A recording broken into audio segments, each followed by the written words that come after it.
If it wasn't for the grace of the Lord, if you don't know already, I moved to the USA, and of course I'm a chef. Entirely ready. I've got my Red Bull for the road because I didn't sleep last night. You're on our way. First thing we're gonna be talking about is the money. Enough money. I would be lying to you if I said that you must research the particular company that you're working with and give you a certain amount, like they give you $80,000 and that's all you need. That is not all you need. You're gonna also need pocket money for when you get here. So make sure your budget is at least 20K over what you're actually supposed to be paying, because there are hidden costs, because there are unexpected expenses. There is so many other things, like when you have to go shopping to make sure that you have something to wear at the airport, shopping for bags. You don't actually have to go shopping for clothing. When you get there, you can go shopping. It's not that serious. But the basic expenses, making sure that when you get there, you can buy a SIM card, all the tiny expenses that you don't really look into. Like when I got here, I thought I was gonna get transported to the hotel, but something came up and I had to Uber. Thankfully, the company Ubered for me. But in a situation where you have to do it yourself, you have to get there yourself, you need to know how to get there. Like with my specific program, I had to pay for my own flights. Apart from the cost that I already had, I also had to pay for my own flights. If I didn't have any extra money outside of that, I wouldn't be able to go, because what am I gonna do without a flight? But anyways, that is my first tip. Make sure that you have a correct budget, and budget 20,000 Rand over what you were expecting to pay. Number 2 is preparation and research. Make sure that you know exactly what you're getting into. Make sure to find a person. On TikTok, there's a lot of people talking about their experiences. Find a particular person who has been there already. Ask them about their experience with that particular company, the process that they had to go through. Let them also help you step by step so that you also know what you're doing in the back of your head.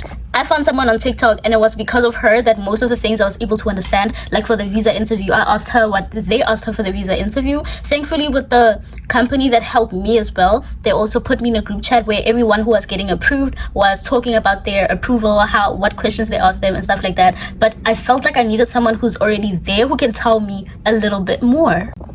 Also, preparation in terms of paperwork. Know all of your paperwork, because it's going to be important for your visa interview.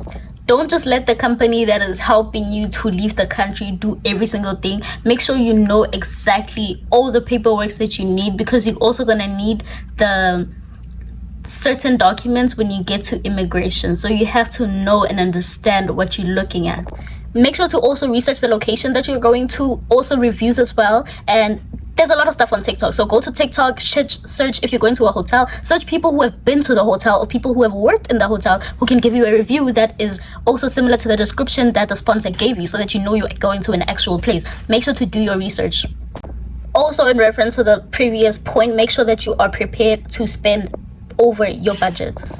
Also, with preparation, make sure that everything that you're going to need for the flight, like a log for your bag, all the necessary things that you will need. Also, search people who are minimalist and who travel outside of the country, who can actually assist you. Anyone that has traveled in your family, talk to them, ask them, get all the information that you can possibly get, what to do when you get to the airport. Research, ask people, do everything that you need to do so that you know in every single step that they tell you to do with the company that you're working with, or if you're doing it alone, make sure that you know and understand what you're doing. Third tip I'm going to give you is your visa interview. Make sure that the place that you're going to for your visa interview, you know how to get there. Make sure you're not just going to bolt in the morning and get there and figure it out, because timing is very important. You have to get there on time, or at least 30 minutes earlier, because the lines are crazy. They're not that crazy, but they're very slow because they're very precise with what they're doing. It's not a quick, fast thing. It's an entire process. So you need to make sure that your timing is correct.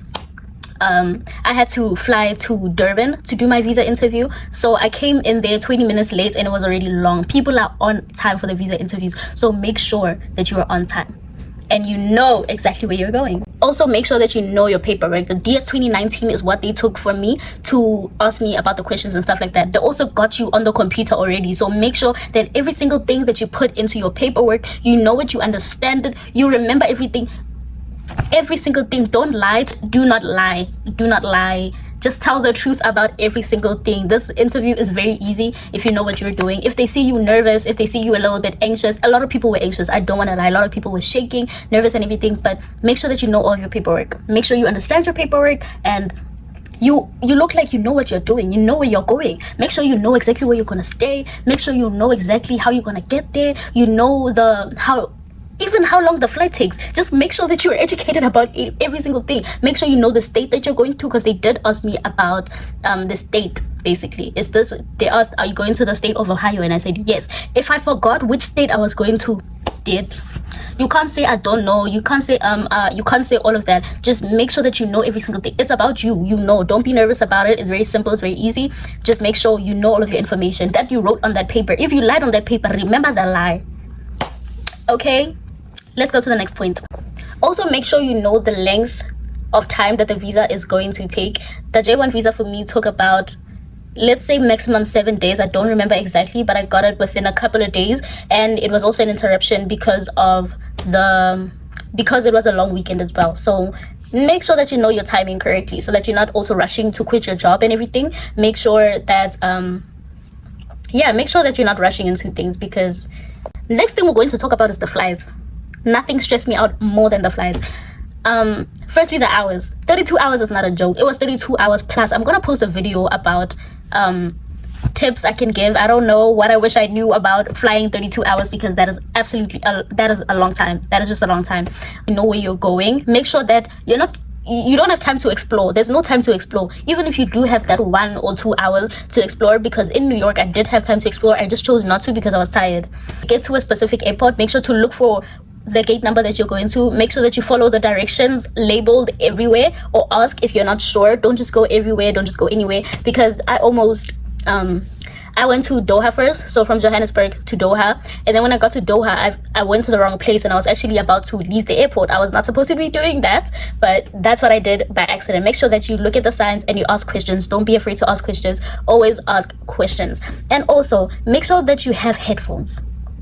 I did not bring my headphones. I absolutely regret not bringing my headphones, because that trip was crazy and loud. I was just irritated. Also, make sure that you know exactly what you're going to do when you get to that specific location. Like when I got to Ohio, the person who was helping me told me exactly where to go to look for transportation. I had to Uber. She told me exactly where to wait for the Uber. They have designated areas for Uber.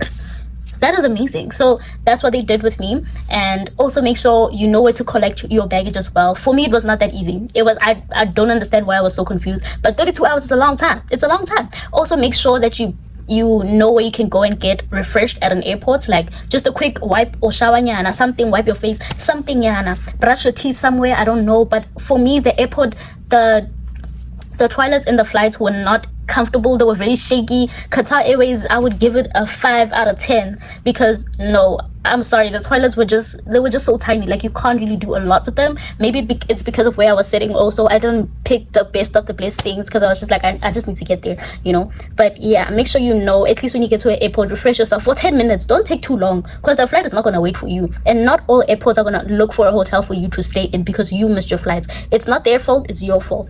So make sure you just know all the details about your flight as well. Where are you at? You know, you also know the details on your DS 2019, because when you get to immigration, they're going to ask you more questions. Don't fail, because they will send you back home. I saw a bunch of people being sent home at the US immigration gate thing, you know. Guys, at the border security, people were being sent home.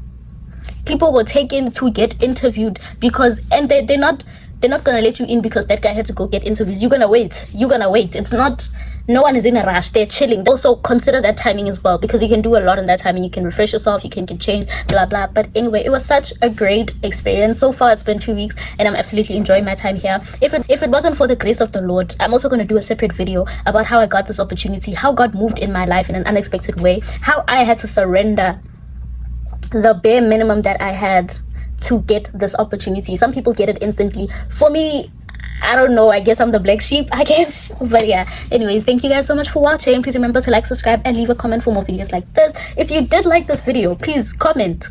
I mean, you can't just like and not comment, you know. And I'm also going to be leaving in my description a little some more links about the J-1 visa tips, a bunch of videos about how you can get your J-1 visa, a bunch of tips, and also I'm going to be leaving videos about places you can go apply to if you're interested. But yeah, that is it for me, guys. Also remember to pray about it. Don't do anything without the Lord. If it wasn't for him, none of this would have been happening. So all thanks to God. Please just talk to God about this whole thing, you know.